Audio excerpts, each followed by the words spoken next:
Hello everyone, and welcome back to Autonomia, the show where we bring ideas from the libertarian left to everyday people, and foster conversation on what we believe in hopes of proving that we all have far more in common than we are trained to believe.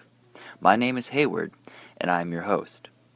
As always, our intro and outro music come from a song called A Bigger Cage is Still a Prison by System Failure.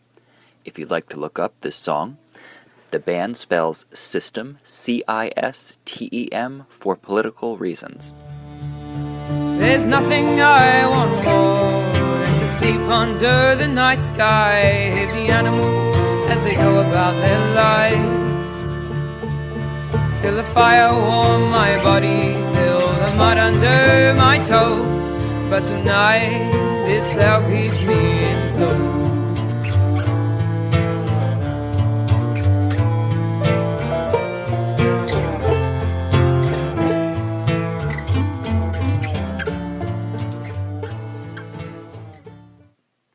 Hello, and thank you so much for tuning back in.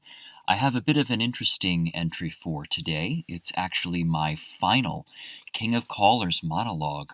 This is from the show on November 17th, live at Mohegan Sun at the Cabaret Theater.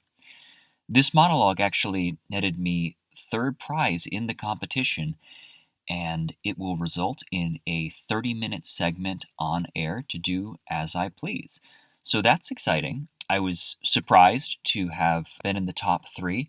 I really wasn't sure how this would be received because especially the accompanying video was really pretty provocative. I think very appropriate, but quite provocative. The response from the audience was considerably better than I would have hoped for. And the discussions afterwards were very inspiring.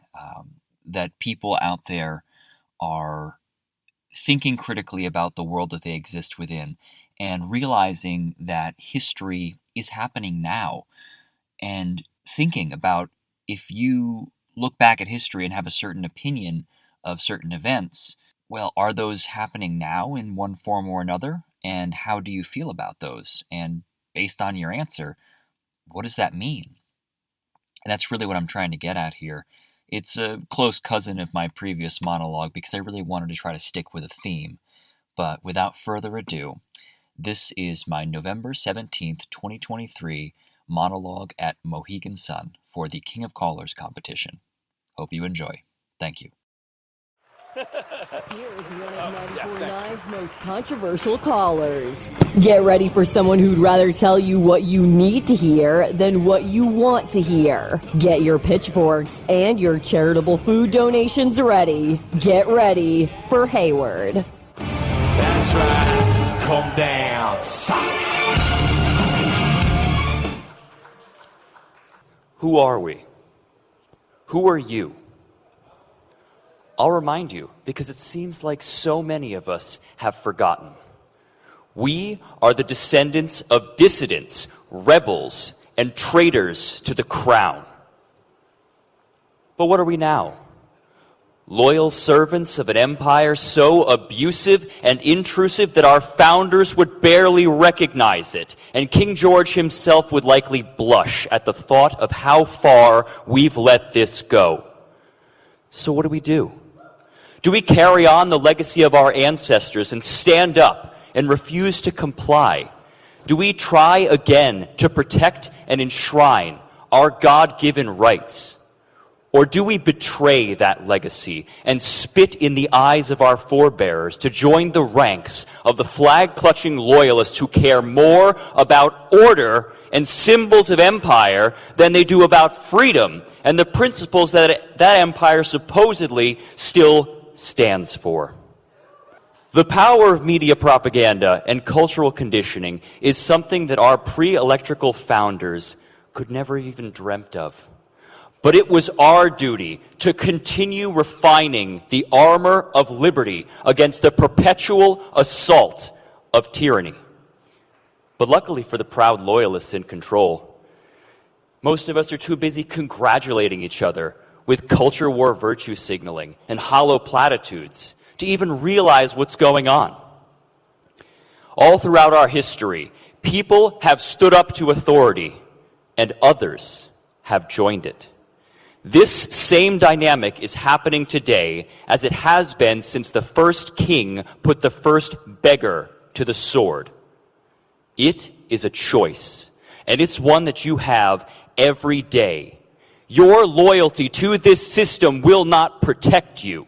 It doesn't care about you any more than it cares about me. Think of all the people who have been chewed up and spit out by this system after sacrificing everything for it. Think of what happens to the proud loyalist or the defender of empire when they get a sudden attack of conscience. They learn very quickly that they are a slave to the system that they protect.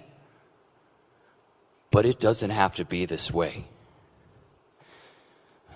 Your obedience will not save us, but your defiance just might.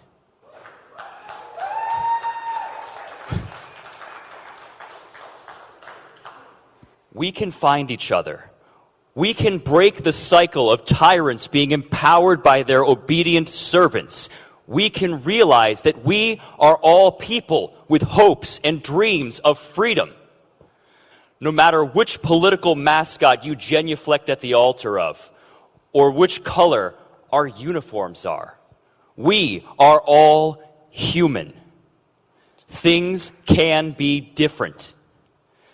Never do anything against conscience, even if the state demands it. Albert Einstein. Good night and good luck.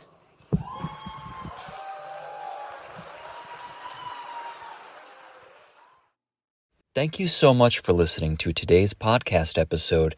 This project is done on a DIY basis on extremely antiquated equipment. And if this is something you'd like to hear more of, and maybe you're feeling particularly generous, you can head on over to patreon.com/Autonomia. That's patreon.com/AFTONOMIA. I'm still looking to figure out what kind of benefits I can offer to any of my subscribers other than my undying gratitude. But if you feel like supporting the show, it would be very helpful. I am a father of two, husband of one, trying to provide for my family and do whatever I can to make this world a place I don't have to apologize to those children for. I'd really appreciate any support that happens. Obviously, if you can't, I totally get it. I know how it feels to be up against the wall financially. So thank you so much for listening, and have a great day. 'Cause there's nothing I want more than to sleep under the night sky. The animals as they go about their lives. Feel the fire warm my body, feel the mud under my toes. But tonight this hell keeps me enclosed. For if we don't have our freedom, if we are captured by their iron hands, then the vision for fire, it burns so much more bright. There's no justice in the system, a bigger cage is still a prison. Well, I hope that somewhere someone breaks free tonight.